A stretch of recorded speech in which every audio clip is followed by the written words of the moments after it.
Bug's Life was our first film set in a natural environment, and we wanted the sets we made to push the envelope of how we showed nature on the screen.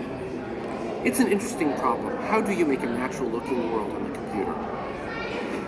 In order to solve this problem, we needed to understand why natural spaces look the way they do. We started by studying the real thing, and while it looks complex, what we found is that nature is very repetitive, full of variations on a theme.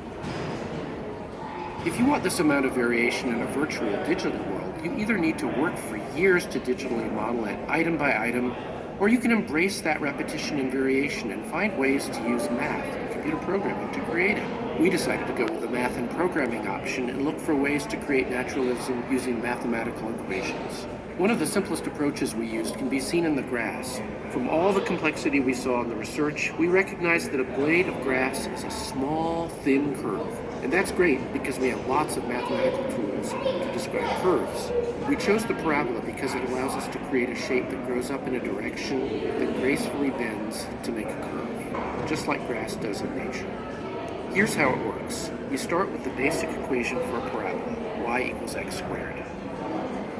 This is the shape we're going to play with in the computer to make one blade of grass.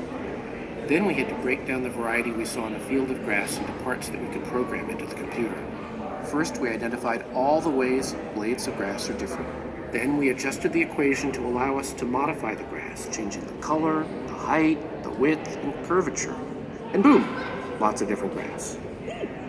Since then, we've used a similar approach in many of our films, but most significantly in Brave, where the film directors wanted to turn up the volume and variety of organic elements in the sets. For Brave, the set modelers used programming and random variables to create a lot of stuff.